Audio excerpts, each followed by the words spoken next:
Hello, and welcome to another installment of our Buying for Beginners series with me, Scott The Duke McHugh. And this time we're going to be focusing on the nefarious Skaven. And like all our other Buying for Beginner videos, we'll be focusing on 3 competitive army lists and explaining the best value for money options for each of the units in those lists. Luckily for us, pretty much everything that was available at the end of 8th edition is still available now from Games Workshop, which means you shouldn't have too much trouble finding anything you want to put in your list. However, you are likely to find that a lot of it is direct only from GW.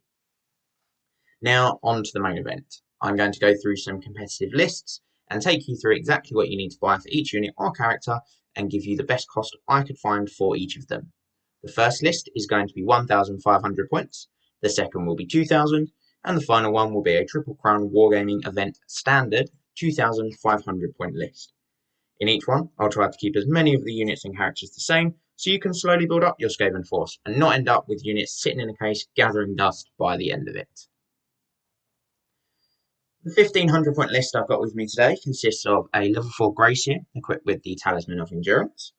Next up, I've got a level 2 Plague Priest with the Foul Pendant and a Flail mounted on a Plague Furnace. For core, I've got a unit of 40 Skavenslaves with a Champion and a Musician, and a unit of 40 Stormvermin with full command. Onto special, and I've got a unit of 20 Plague Monks with full command and the Plague Banner. And finally, onto rare, I've gone with a Pit Abomination and a Warp Lightning Cannon. And that rounds out the first list today at exactly 1,500 points. So, what are your best value options for this list? Well, first of all, we'll start with the characters, and Games Workshop have just one Seer model available separately for £15. This is one of the many units which is direct only for the Skaven, so you're unlikely to find it discounted from any third parties. Onto the Plague Priest on Plague Furnace, and again, this is available straight from Games Workshop for £40, and again, this is direct only. You can make either the Plague Furnace or the Screaming Bell from the same kit, which means you do also get a Seer in the box, which is normally mounted on the Screaming Bell. His cloak is a bit wild, but you can fit him on a 20 mil base, so this is a quick and easy way to save some money straight away. That's the characters done then for the first list, so I'm going to move on to the units. And first up was a unit of 40 Skavenslaves.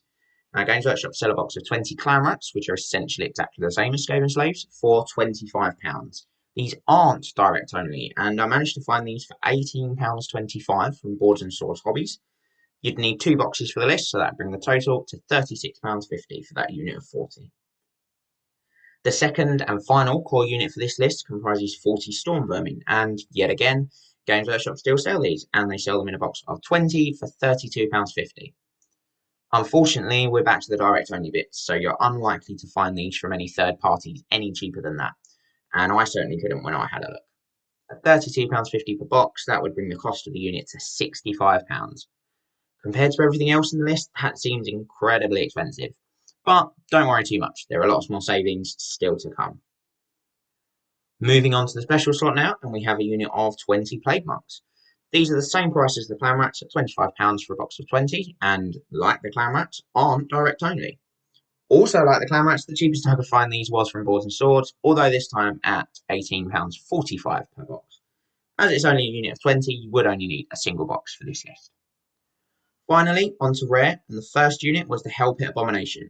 At £37.50 from Games Workshop, it isn't cheap, but it's not as expensive as some other big monsters. And it is direct only, so that's probably going to be the price that you end up paying.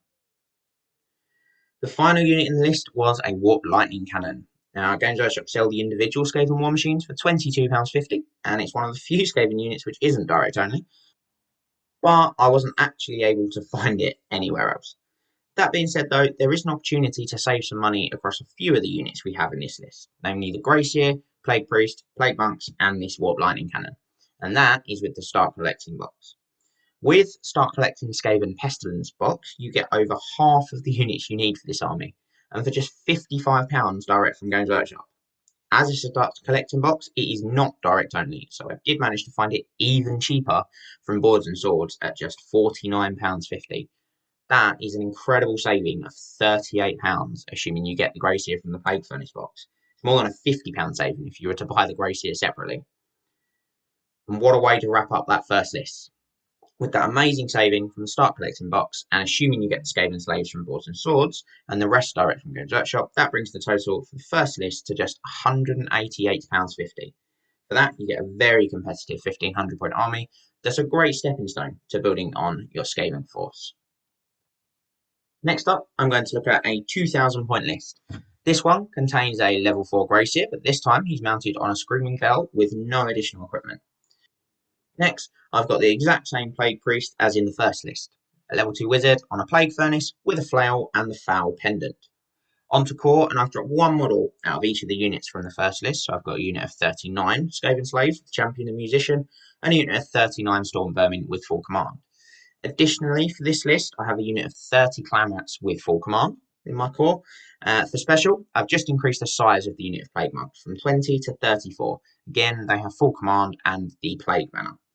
And for the rare, I've got the Pit Abomination from the first list, as well as the Warp Lightning Cannon from the first list, and I've added a Plague Claw Catapult to bring the list to 1,999 points. There is very little you actually need to purchase to increase the first list to 2,000 points. You already have the Plague Priest on Plague Furnace, all the Skavenslaves and the Stormvermin, 20 of the Plague Monks, the Pit Abomination, and the Warp Lightning Cannon. The only additions are the Grey Seer on that Screaming Bell, 30 Clan Rats, an additional 14 Plague Monks, and a Plague Claw Catapult. Almost all of the additions can be found in the same Start Collecting Skaven Pestilence box we bought for the first list. Instead of building the Plague Furnace, you can instead build it as a Screaming Bell. This gives you the added benefit of giving you both a Grey Seer and a Plague Priest on foot from those two boxes for some variety, or in case the Bell or Furnace should ever die before the character does. You can build the Plague Claw Catapult instead of the Warp Lightning Cannon, and you can use 14 of the 20 Plague Monks to increase the size of your unit. So for just £49.50 from Boards and Swords Hobbies, you get the vast majority of what you need to increase your 1500 point list to this 2000 point list. The only other addition in this list was the Clan Rats. As I said for the Skavenslaves in the first list, the Clan Rats come in a box of 20, and you can find them for £18.50 from Boards and Swords Hobbies, meaning this unit would come to £36.50 in total. And that is it. That's all you'd need to grow the 1500 point list to 2000 points, and that'll take the price up to £274.50 if you get all those additions from a third party like Boards and Swords. So now we're on to the final stretch. The third list in today's video consists of that same level 4 Gracier on a Screaming Bell. However, this time he's also got the Shadow Magnet Trinket, Scarm, and a Dispel Scroll. I also have the same level 2 Plague Priest on a Plague Furnace with a Flail and the Foul Pendant. This time I've got an additional hero in a Warlock Engineer. This guy is a level 1 Wizard and has the Doom Rocket. The core is pretty much the same as in the last list. I've got a unit of 30 Clan Rats with full command. This time I've upgraded them with shields.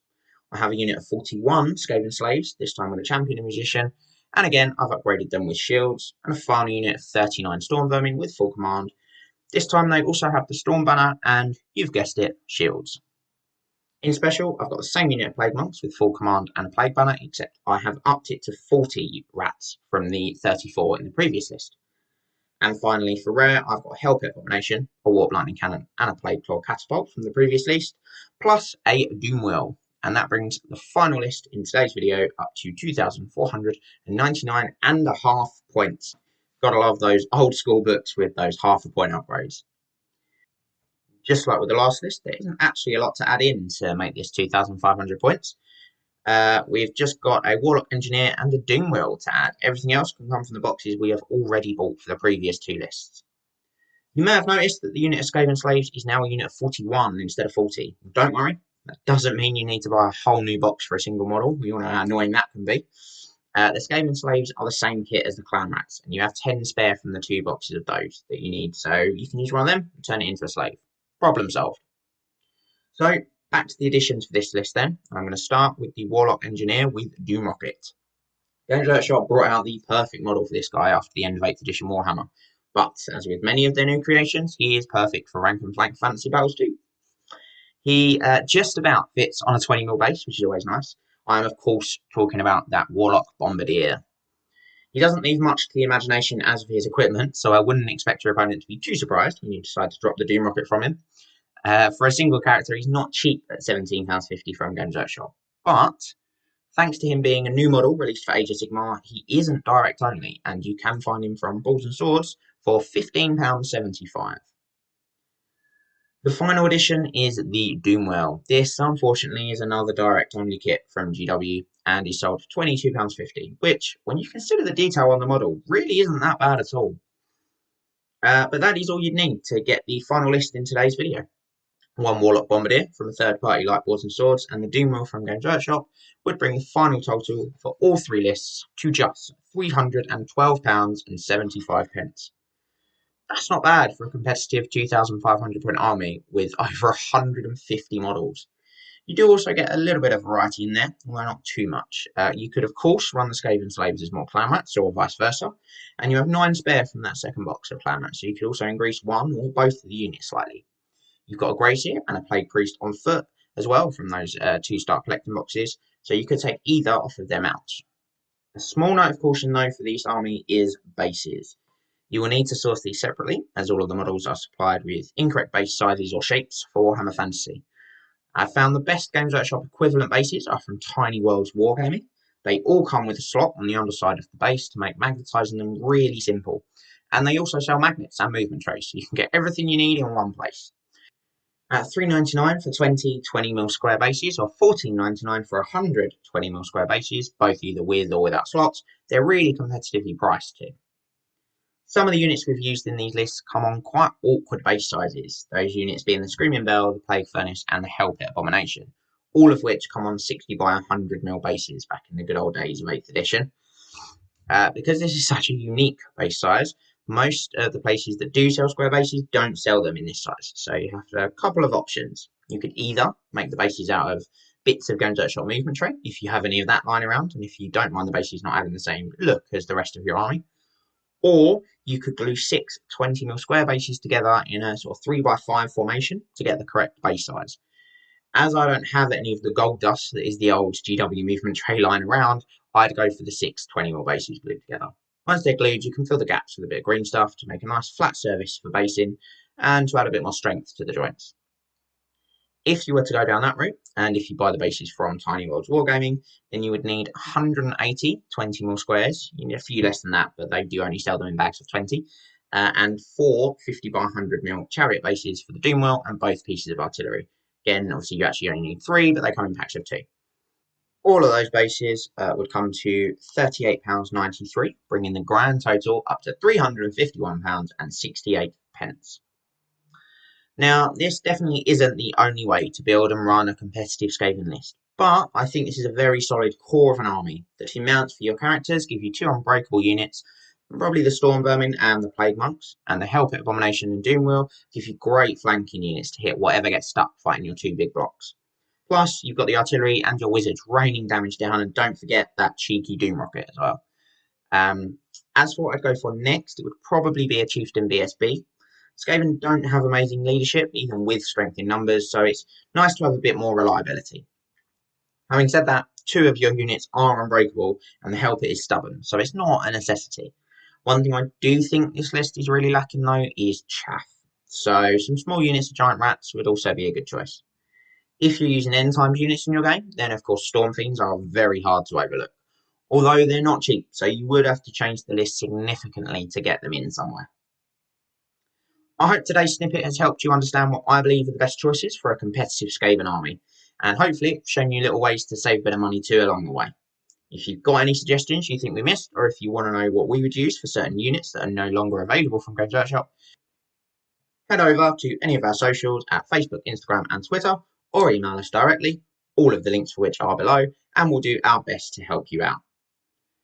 Join us next time for another instalment in our Buying for Beginners series, where we'll look at one of the other armies in the Warhammer world, or head back to the Night of the Road mustering ground, where you can find links to all of our exclusive content. Remember to tag your friends and like, subscribe and share today. What are you doing, mate? I'm sharing. It's not that sort of sharing, mate. Oh. Head over to triplecrownwargaming.com and become a Knight of the Realm today.